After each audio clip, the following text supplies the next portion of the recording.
Ahoj, ja som Gabriel Trojčák, hlavný inštruktor Tactical Combat Academy. Teraz sa budeme venovať neplánovanému prebitiu na rôznych platformách zbraní. Teraz sa povenujeme neplánovanému prebitiu na zbraniach typu AR. Pri strelbe zbraň je odistená, skláňam zbraň, zistím, že záver sa nachádza v zadnej polohe, presúvam zbraň do pracovnej pozície, zbraň ostáva stále odistená, sekundárnou rukou vyhadzujem zásobník, vyberám nový zásobník, kladám ho do zbrane, spúšťam záver a nahadzujem opätovne zbraň k streľbe a som pripravený na streľbu. Vidíte, že my nechávame zbrane neustále odistené. Je to preto, že pri práci s rôznymi zbraňovými platformami pracujem rovnako. Prečo vyhadzujeme zásobník zo zbrane a necháme ho vypadnúť? Lebo nie všetky zásobníky a zbrane môžu byť prispôsobené tak, že vám to pôjde veľmi ľahko, alebo môžete strieľať v inej pozícii ako stojí, to znamená, že iná neštandardná pozícia, či tu bude na chrbte, na boku, a vtedy sa nemusí stávať, že vám ten zásobník veľmi ľahko vypadne.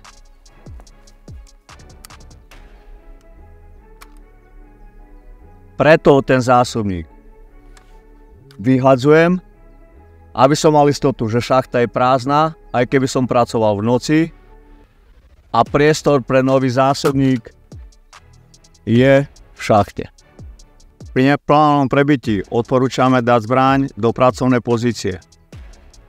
Neodporúčame prebíjať v tejto pozícii tak ako v tomto prípade, keď si môžete všimnúť, zbraň je osadená rôznymi doplnkami a jej váha sa zvýši.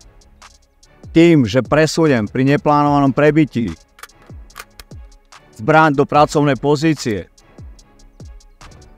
časť váhy zbrane mi drží popruh, šetrím svoju energiu na ďalšie situácie.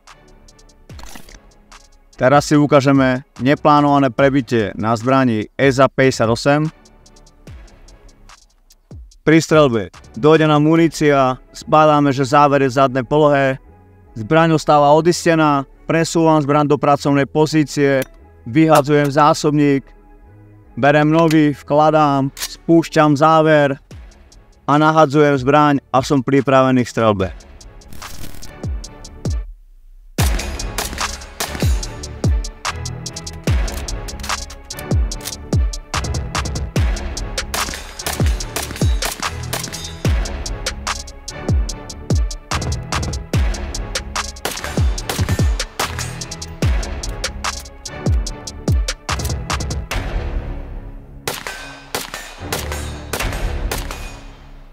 Rozdiel medzi neplánovanom prebití EZA-58 a kalašníkovom je ten, že pri dostrieľaní posledného náboja na EZA-58 záver mi ostane v zadnej polohe, ale pri kalašníkove vráti sa naspäť do prednej polohy.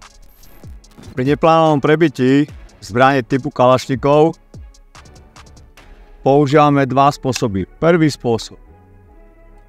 Pri streľbe dojde nám munícia, prst ide mimo spúšť, zbraň ostáva odistená, vyhadzujem zásobník, skladám do zbrane nový zásobník, obťahujem záver, znova nahadzujem zbraň a som pripravený k streľbe.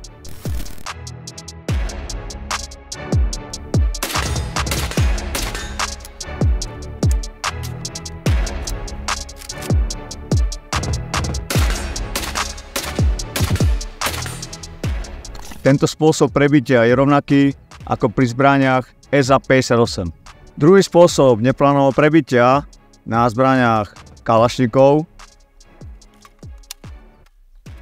Pri streľbe dojde mi munícia, prst je mimo spúšť, zbraň presúvam do pracovnej pozície, vyberám zásobník z nosiča, vyhadzujem zásobník, vkladám nový, obťahujem záver a znova nahodím zbraň a som pripravený k streľbe.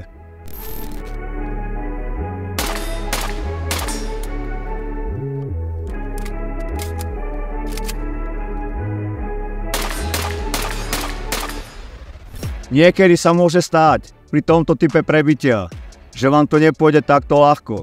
V závislosti od toho, aké budete mať ruky, to či budem mať mokré od vody, od krvi alebo skrehnuté od zimy. Na zbráňach typu kalašnikov je sťažený prístup k poistke. Ako ste mohli vidieť, pri neplánnom prebití znova nezaisťujem zbraň. A to je konzistentné so všetkými zbraňovými systémami.